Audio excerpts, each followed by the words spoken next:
Pistol सुद्धा recovery झालेली आहे. 8 जिवंत कारतूस रिकव्हरी झालेली आहे. जालन्याच्या साठी जे काही सामग्रीचा वापर केला होता ते पण आम्हाला माहिती भेटली आहे.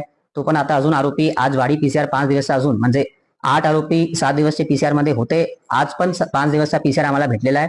तर आता पीसीआर मध्ये जे काही आम्हाला अजून रिकव्हरी करायची तो पण आता पुढच्या दिवसमध्ये होतील. आणि अत्यंत क्लिष्ट स्वरूपाचा गुन्हा होता, कारण की जे आरोपी होते त्यांच्यावर अगोदर म्हणजे 8-10 वर्षा अगोदरचे काही गुन्हे होते. त्यांना पोलिसांचा वर्किंग प्रोसेस माहिती होता, तर त्यांनी त्या हिशोबाने हे कृत्य केलेलं आहे.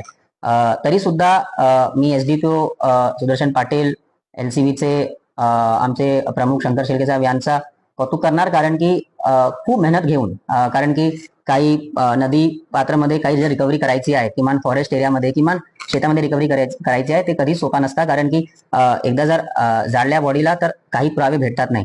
तरी सुद्धा खूप मेहनत घेऊन हे रिकव्हरी केलेली आहे. कमीत कमी 30 आमचे कर्मचारी, टोटल 30-40 कर्मचारी फक्त आणि फक्त हे गुन्ह्याचे रिकव्हरी मध्ये सामील होते. आणि त्यांना हे यश भेटलेलं आहे, जेणेकरून आम्हाला गुन्ह्यामध्ये आता पुरावा भरपूर भेटलेला आहे दोषारोप सिद्धीसाठी. आणि अजून एक 4 व्हीलर, 3 मोटरसायकल्स हे सुद्धा याची रिकव्हरी झालेली आहे.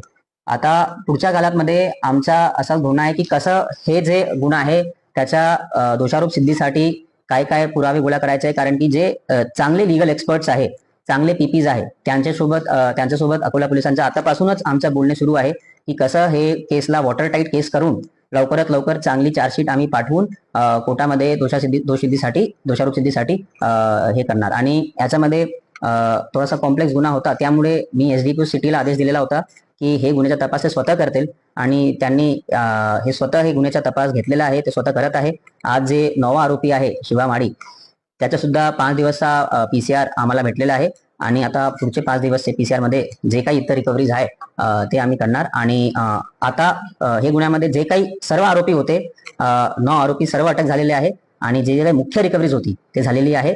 आणि याच्या नंतर आमचा जे काही बेसिक इन्व्हेस्टिगेशन आहे त्या हिशोबाने आमचं सुरू राहणार. याच्यामध्ये अजून एक सांगायचं आहे, ई साक्ष ऍपचा भरपूर आम्ही वापर केलेला आहे. म्हणजे प्रत्येक रिकव्हरी, प्रत्येक पंचनामा, प्रत्येक सीझर, प्रत्येक स्टेटमेंट जे शासनचा एक ई साक्ष खूप चांगला ऍप आहे त्याच्यामध्ये रजिस्टर्ड आहे. त्याच्यामध्ये आम्ही सर्व रिकव्हरी, सर्व पंचनामाच्या व्हिडिओ रेकॉर्डिंग सुद्धा केलेली आहे, जेणेकरून नंतर कोणताही असं कोर्टामध्ये ट्रायलमध्ये इश्यू येणार नाही. आणि सर्व video recording, audio recording with